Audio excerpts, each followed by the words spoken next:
Communication skill অর্থাৎ কথাবার্তা বলার ধরন, এইটা হয়তো বারবার শুনে থাকবে।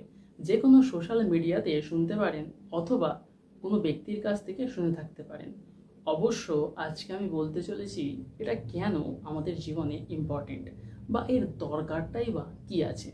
একটা স্টুডেন্টের জন্য, সে স্কুলের হতে পারে, কোনো কলেজ স্টুডেন্ট হতে পারে এবং কাজ করছে এমন কোনো ব্যক্তিও হতে পারে, তার জন্য কমিউনিকেশন স্কিল কেন ইম্পর্টেন্ট। আচ্ছা, আমি যদি একটা সঠিক করে উদাহরণ দিই, যেমন ধরুন দুটো ব্যক্তির সঙ্গে আপনি সারাদিন কথা বললেন। যিনি একজন ছিলেন খুব শান্ত এবং ধীরে ধীরে প্রত্যেকটা কথাকে ভালোভাবে বলছিলেন, এবং আর একজন ছিলেন যিনি তাড়াহুড়োর মধ্যে কথা বলছিলেন কিন্তু অনেক কথা বলছিলেন। আসলে আপনার কোন জিনিসটা মনে থাকবে?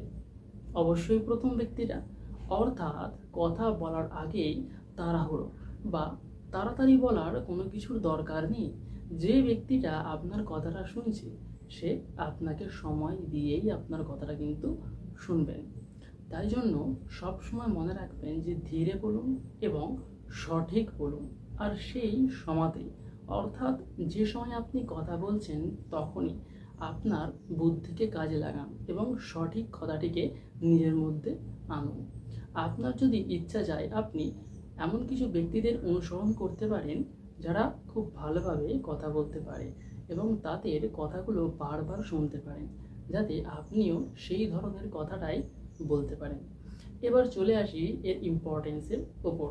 সত্যি এই গুরুত্ব অনেক আছে। ধরুন আপনি কিছু জানেন, আপনার মধ্যে কোনো স্কিল আছে বা আপনি কিছু করেছেন, আপনার মধ্যে কোনো কাজ করার ক্ষমতা আছে, কিন্তু এক্ষেত্রে আপনার কমিউনিকেশন স্কিল একদম ভালো নয়। আপনি কি ব্যক্ত করতে পারবেন যে আপনার কতটা স্কিল আছে? আপনি কি কাউকে বলতে পারবেন আপনি কতটা দক্ষ? কিন্তু অপরদিকে যে কিছুটা অল্প পরিমাণ দক্ষ, কিন্তু সে কোম্পানির কাছে গিয়ে নিজে কতটা জানে সেটাকে কোম্পানিকে বলতে পারে বা ব্যক্ত করতে পারে, অর্থাৎ সে কোনো ব্যক্তির সামনেও কথাটা ভালো করে তুলে ধরতে পারে, তাহলে মানুষ কাকে কাজ দেবে? কাকে মানুষ প্রথম প্রায়োরিটি দেবে?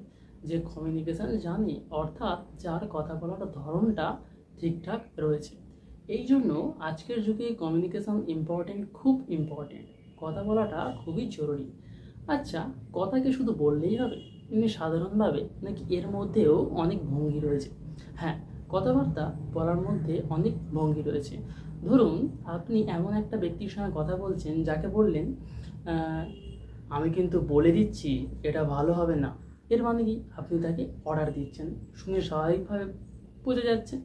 এইবার যদি আমি কথাটা এমনভাবে বলতাম যে আমি কিন্তু বলে দিলাম, খারাপ হলে কিন্তু আমি জানি না, অর্থাৎ আপনার একটু রাগ বা অভিমান দেখে কথা বলছেন, অর্থাৎ আপনি অর্ডার তো দিচ্ছেন কিন্তু তার মধ্যে একটা ভাব রয়েছে যে আপনি সেই ব্যক্তিটার জন্য ভাবছেন, অর্থাৎ আপনি কেমন সুরে কেমন ভঙ্গিতে কথা বলছেন, এটাও অনেকটা জরুরি এবং এটাও খুবই ইম্পর্ট্যান্ট।